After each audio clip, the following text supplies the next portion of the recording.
Hi everyone, my name is Jeff, and I enjoy having philosophical discussions online.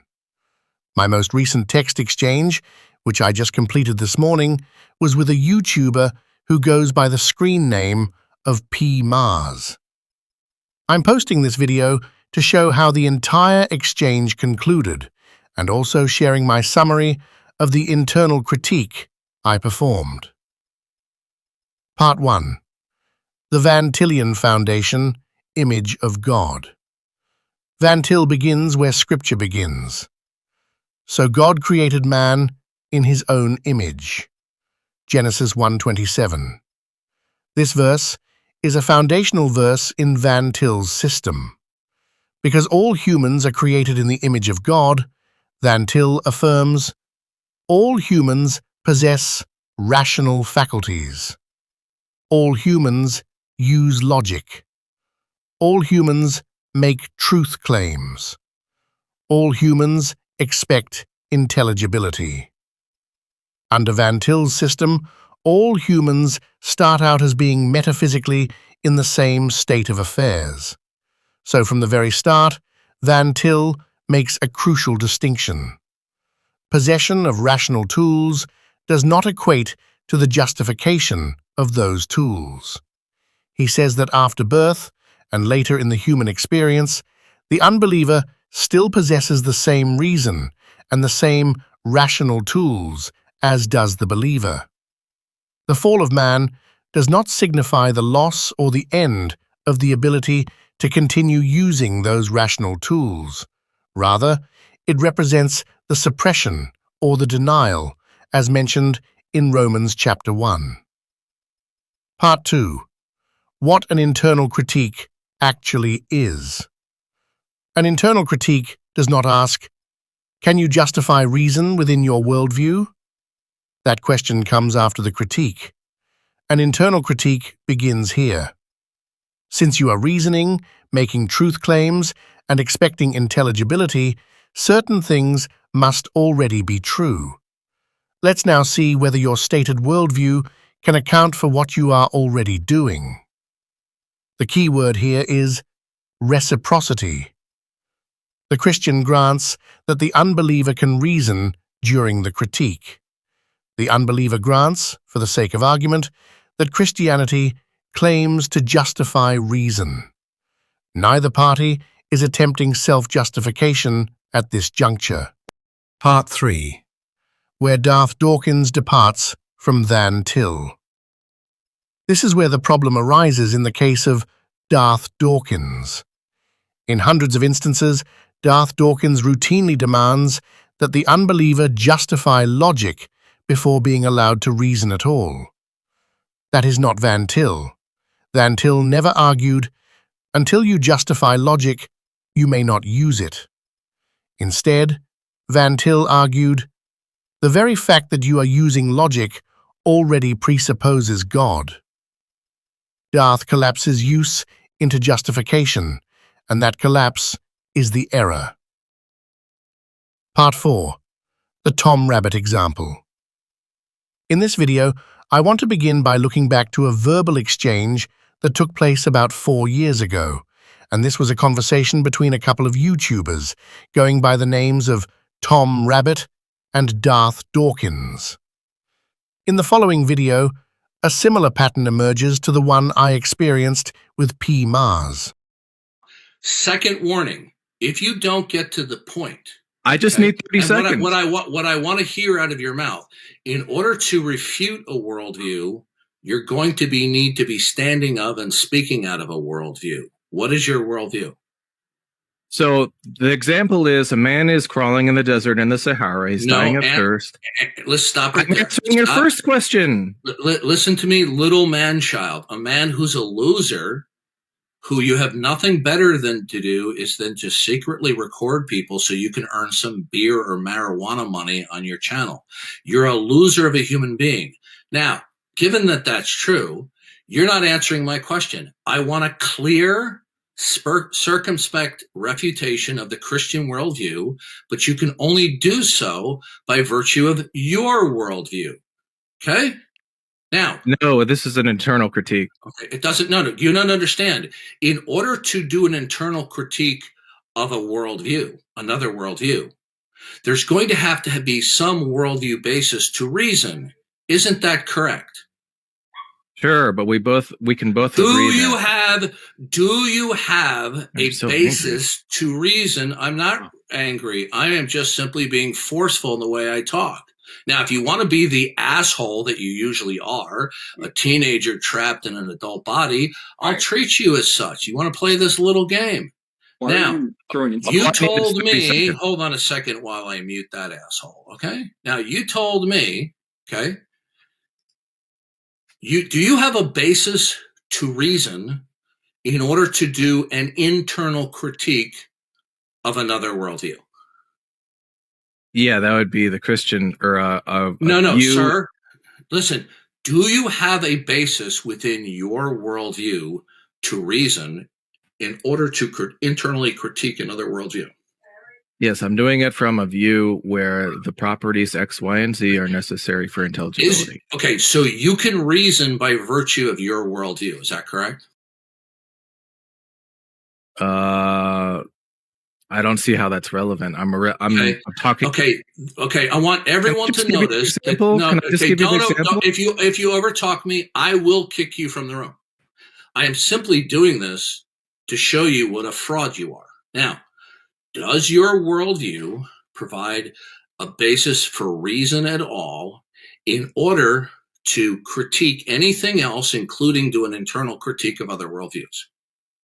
No, it doesn't. Can I just give you my example now? Okay, we're done. Thank you. We're done. Like it does. He just admitted that his worldview doesn't have a basis for reason, but then he wants to proceed and reason about another worldview. He just admitted his worldview doesn't have grounds for reason, and this hemorrhoid claims that my presentation of the Christian worldview was shit, which is allegedly a product of reason. But he just admitted his worldview doesn't have a basis for reason. Did we all hear that? In the Tom Rabbit exchange, Darth forces the atheist to admit, "My worldview does not justify reason." That admission is expected under Van Til, but Darth then commits the critical mistake. Therefore, you cannot reason in order to critique anything. That conclusion does not follow. Why? Because Van Til explicitly allows the unbeliever to reason inconsistently, to reason while suppressing the truth, to reason by borrowing from the Christian worldview. Darth treats justification as a precondition for cognitive permission. Van Til treats justification as an explanation of cognitive dependence. Those are not the same thing. Part 5. Why this matters. If Darth's approach were correct, then no unbeliever could ever perform an internal critique. The transcendental argument would become question-begging. Van Til's entire method would collapse into circular dismissal. Van Til avoided this precisely by granting reciprocity at the point of critique. Remove that reciprocity, and you are no longer operating under Van Til's framework. Van Til says, "You can reason, therefore God exists." Darth says, "You cannot reason unless you first admit God exists." Those are not the same arguments. If we care about presuppositional apologetics holding to internal consistency, then this distinction must be preserved, whether it's convenient or not. Now, to my text exchange with PMars. In that case, the central issue in my interaction with PMars was not theological, it was methodological. Specifically, PMars insisted that before I could conduct an internal critique of his position, I had to first justify logic.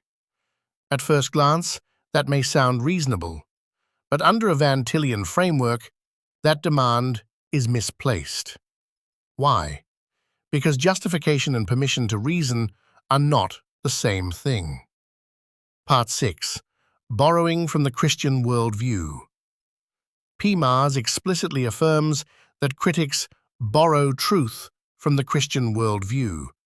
That concession is crucial, and, once borrowing is granted at all, it cannot be selectively restricted. One cannot simultaneously say, "You may borrow truth from my worldview, but you may not borrow logic from it."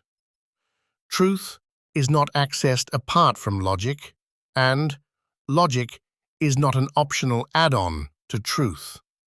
To grant one while denying the other fractures the very worldview being appealed to. And in my case with PMars, that is the precise inconsistency at issue. Part 7. Why my critique was legitimate. Under Van Til's system, an internal critique does not require the critic to justify logic for themselves. It requires them to grant, for the sake of argument, the opponent's claim to justification. This is the reciprocal structure of Van Til's method, and if that reciprocity is denied, the discussion stops being philosophical and becomes procedural gatekeeping. In other words, my critique wasn't refuted, it was suppressed. PMars' demand to justify logic first deviated for Van Til, and it transitioned in a false dilemma. Part 8. Why the exchange ended. When a critique reaches this point, there are only two paths forward: address the critique internally or end the exchange. PMars chose the second option. That choice doesn't settle the issue, it merely marks the end of the dialogue. And that's fine. But this video exists, so the record is clear on why it ended. An internal critique does not require prior self-justification. It requires reciprocity. When that reciprocity is refused, the critique hits an abrupt, metaphysical stopping point. As witnessed in the Dawkins clip, Darth insisted that the atheist justify their own ability to possess reason, and once he did that, he deviated from Van Til's method. This is what I would have pointed out to PMars had he not prematurely ended the exchange. And with this example I just showed to you, Darth deviates from Van Til's reciprocal approach.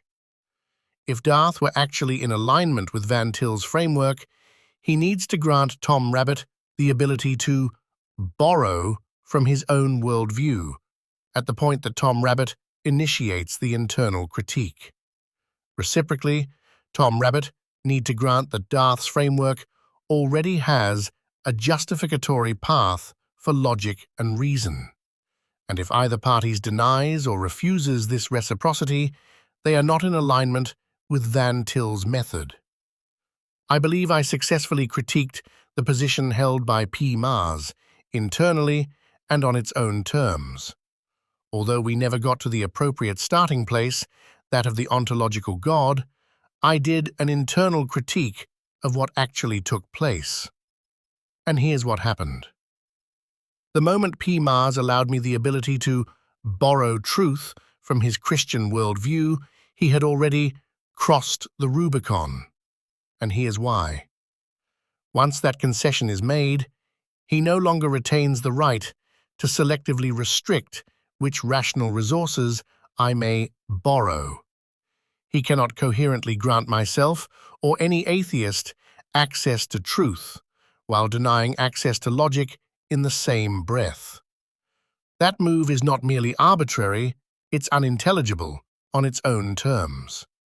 If truth was granted, my critique stands.